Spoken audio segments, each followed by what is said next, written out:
This episode is brought to you by Skillshare. The first 1,000 people to sign up using the link in the description will get their first 2 months free. Today's killer tale might resonate a bit more with our viewers as the story is ongoing.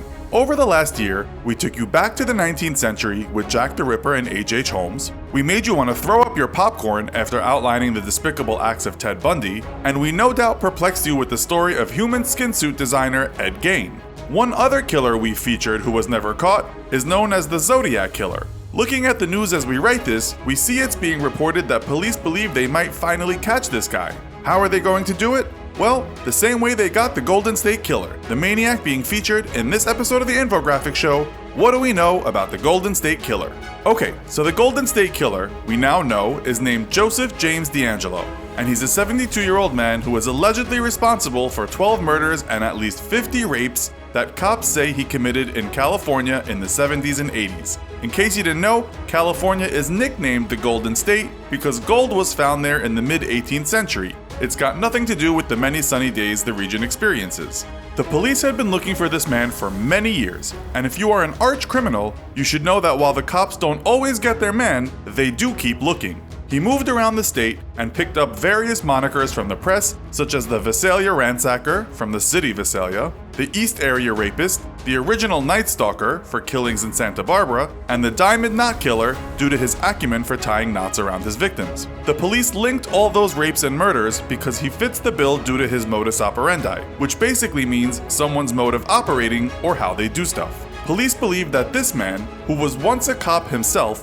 would surveil houses and the victims contained in them before he committed his vicious acts. He would usually choose women in middle-class areas who lived alone in single-story houses. He would also always choose houses near a place where one could easily escape from, such as near a creek or some kind of trail. He was a cop. He knew which places offered the best kind of getaway plan. But he went even further. It said for weeks or even months before he attacked, he would sneak into the house, empty guns of their bullets, leave windows unlocked, and occasionally call his victims to better know their daily schedule. He hung up on them, of course. Once he had their routine down and was confident he could easily escape from the scene of the crime, he would strike, which often entailed tying the victim up with shoelaces. If there was a man around, he would tie the woman and man together, and it said he would sometimes leave dishes on the man's back, telling him if he heard them fall, the couple would die.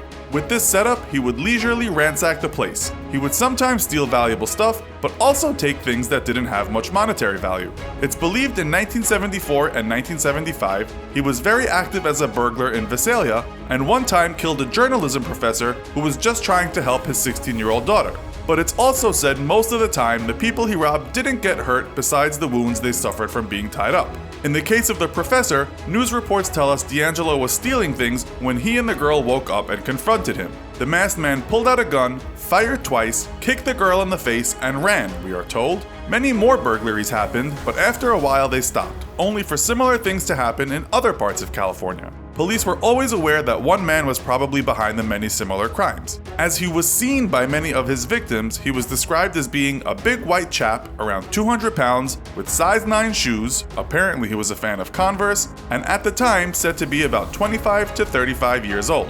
He moved on to the areas of Rancho Cordova, Citrus Heights, and Carmichael, and so got the name the East Area Rapist. In the late 70s and early 80s, he moved to the areas of Goleta, Ventura, and Dana Point, and was then known as the original Night Stalker. The other Night Stalker is the vicious Satanist and serial killer Richard Ramirez. Then it all stopped, with police saying this clever killer gave up because police were using DNA to catch culprits, and he was too smart to think he could keep getting away with these crimes. If you believe you saw him anywhere in Santa Barbara County or personally know him, please contact the Sheriff's Criminal Investigations Bureau, police said in one newspaper back in the day. Then, in 2016, cops offered a $50,000 reward, telling the public they didn't need much more to get him, as DNA from some of the houses where he had killed had given police a possible suspect. It sounds crazy, but the cops used an online genealogy database to find out who he was or who he was related to. They found relatives of his who had used the same service. According to news reports, around 100 users of this service matched the killer as a distant relative.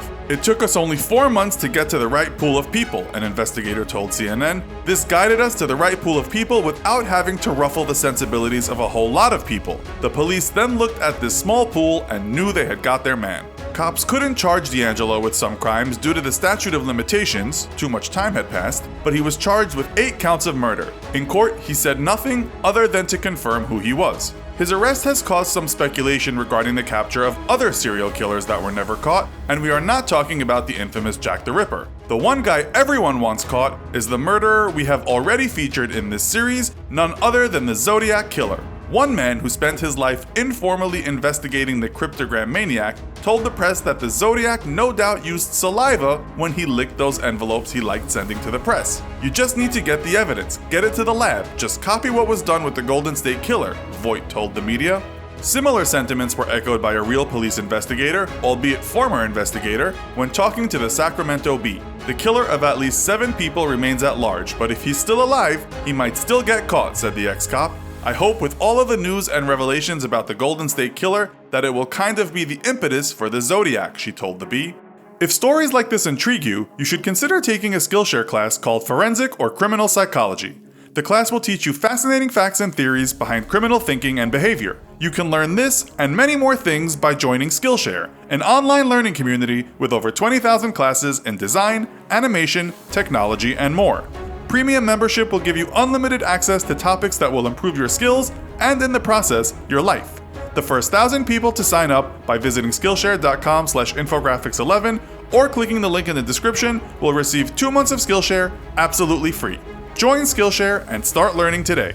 So, what do you think? Is there still hope of finding the Zodiac? Is law enforcement overreaching by using DNA from commercial genealogical companies? Let us know your thoughts in the comments. Also, be sure to check out our other video called What Happens When You Die. Thanks for watching, and as always, don't forget to like, share, and subscribe. See you next time!